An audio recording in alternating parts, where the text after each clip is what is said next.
Hema committee റിപ്പോർട്ടിനെ തുടർന്നുണ്ടായ ലൈംഗികാരോപണങ്ങളിൽ ആദ്യ പ്രതികരണവുമായി മുതിർന്ന നടിമാരായ ശാരദയും ഷീലയും. ലൈംഗികാതിക്രമം എല്ലാ കാലത്തും സിനിമയിൽ ഉണ്ടായിരുന്നതായി കമ്മിറ്റി അംഗം കൂടിയായ ശാരദ പറഞ്ഞു. തന്റെ കാലത്ത് ആളുകൾ മൗനം പാലിച്ചു.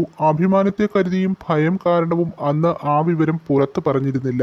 വിദ്യാഭ്യാസമുള്ള ഇന്നത്തെ തലമുറയ്ക്ക് ദുരനുഭവങ്ങൾ തുറന്നു പറയാൻ ധൈര്യമുണ്ടായെന്നും ശാരദ വ്യക്തമാക്കി. അതേസമയം റിപ്പോർട്ടിനെ തുടർന്ന് ഇപ്പോൾ വരുന്ന വെളിപ്പെടുത്തലുകൾ ഷോ ആണെന്നും ശാരദ പറഞ്ഞു. എല്ലാവരും ഇപ്പോൾ ചിന്തിക്കേണ്ടത് വയനാടിനെ കുറിച്ചാണെന്നും അവർ കൂട്ടിച്ചേർത്തു. ഈ റിപ്പോർട്ടിന് പ്രാധാന്യമുണ്ടല്ലോ എന്ന ചോദ്യത്തിന് ഹേമ മേഡം നല്ലയാളാണെന്നും അവരോട് ചോദിച്ചാൽ വിവരം തരുമെന്നുമായിരുന്നു ശാരദയുടെ മറുപടി. നേരിട്ട അനുഭവങ്ങൾ നടിമാർ ധൈര്യത്തോടെ തുറന്നു പറയണമെന്ന് നടി ഷീല പ്രതികരിച്ചു. തനിക്ക് ദുരനുഭവം ഉണ്ടായിട്ടില്ല, പക്ഷേ സെറ്റിൽ ചില സ്ത്രീകൾ അവർ നേരിട്ട മോശം അനുഭവങ്ങളെക്കുറിച്ച് പരസ്പരം പറയുന്നതിനെക്കുറിച്ച് കേട്ടിട്ടുണ്ട്. അന്നൊന്നും അത് തുറന്നു പറയാനുള്ള അവസരങ്ങളോ സാഹചര്യങ്ങളോ ഉണ്ടായിരുന്നില്ല. ഇത്രയും പേരുകളുള്ളപ്പോൾ എന്തിനാണ് ചില നടന്മാരുടെ പേരുകൾ മാത്രം പറയുന്നതെന്ന് അറിയില്ല.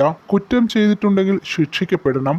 സിനിമാ മേഖലയിലെ സ്ത്രീകൾക്ക് വേണ്ടി WCC ഒരുപാട് പ്രയത്നിക്കുന്നുണ്ടെന്നും അവരെക്കുറിച്ച് അഭിമാനമാണെന്നും ഷീല പറഞ്ഞു. ഹേമ കമ്മിറ്റിയെ നിയമിക്കുകയും സ്ത്രീകൾക്ക് സംസാരിക്കാൻ അവസരമൊരുക്കുകയും ചെയ്ത സർക്കാരിനെ അഭിനന്ദിക്കുന്നതായും ഷീല കൂട്ടിച്ചേർത്തു. News bureau, Thiruvananthapuram.